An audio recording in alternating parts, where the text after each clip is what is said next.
ఇవాళ శాసనసభలో కూడా ఎంతసేపు మాకు మైక్ ఇయ్యరు, మా గొంతు నొక్కే ప్రయత్నం చేస్తారు. మీరు ఇవాళ దయచేసి మీడియా మిత్రులను కూడా కోరుతున్నా, 39 మంది ఉన్న మాకెంత సమయం ఇచ్చారు, మిగతా పార్టీలకు ఎంత సమయం ఇచ్చారో ఒక్కసారి మీరు ఆలోచించండి. తీయండి సభ రికార్డులు చూడండి. ఇవాళ గౌరవనీయులు పెద్దలు శ్రీహరి గారు మాట్లాడితే ఎన్నిసార్లు అడ్డం తలిగారు, ఎన్నిసార్లు ఆయన ఇబ్బంది పెట్టే ప్రయత్నం చేసినారు. మరి ఇతర పార్టీ సభ్యులు మాట్లాడినప్పుడు మీరు ఎంత ఇంటరప్షన్ ఉన్నది, వారికి ఎంత సమయం ఇచ్చారో కూడా ఒకసారి పరిశీలించాలని చెప్పి కూడా నేను జర్నలిస్టులను, మీడియా మిత్రులను, రాష్ట్ర ప్రజల్ని కూడా కోరుతా ఉన్నాను. Thank you.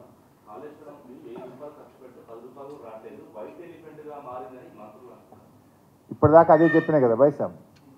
ఇప్పుడు కాళేశ్వరం ఫలితాలు ఏందో చెప్పినా కదా. ఎన్ని జిల్లాలకు త్రాగునీరు వచ్చింది, ఎన్ని చెరువులు నిండినాయి, ఎంత మత్స్య సంపద పెరిగింది, ఎంత పంట పండింది. గతంలో రాష్ట్రంలో 94 లక్షల మెట్రిక్ టన్నుల వడ్లు పండితే ఇవాళ 3 కోట్ల మెట్రిక్ టన్నుల వడ్లు పండినాయి. మ్యాజిక్ చేస్తానో మంత్రం వేస్తానో పంట పండుతుందా? 3 కోట్ల మెట్రిక్ టన్నుల పంట ఎందుకు పండింది?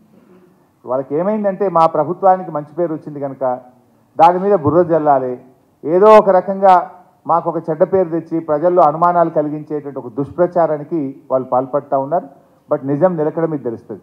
ఇప్పుడు రేపు నీళ్ళు రాలేదనుకో, ఇప్పుడేమో ఆల్రెడీ మేము రిజర్వాయర్లు నింపి పెట్టినాం కనుక నీళ్ళు ఇప్పుడు యాసంగికి పోతున్నాయి, ఇబ్బంది లేదు. రేపు వచ్చే వానకాలం, వచ్చే యాసంగికి నీళ్లు రాలేదనుకో, కేసీఆర్ ఉండగా నీళ్ళు వచ్చినాయి ఇప్పుడు ఎందుకు వస్తలేవు అని ప్రజలు ఆలోచించారా? Thank you.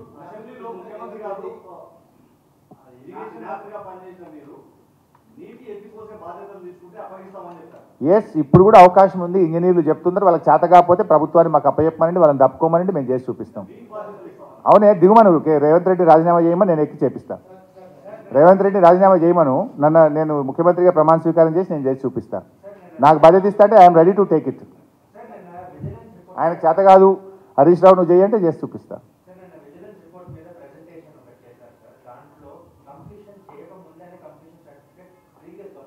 See, then I have to see the report. That's why I am telling you, whatever the action you want to take, you take. Whoever is responsible, you take the action. But రైతుల్ని ఇబ్బంది పెట్టకు, రైతులకు నష్టం కానియకు, పునరుద్ధరణ చర్యలు చేయండి అంటున్నాం. You are at liberty to take action.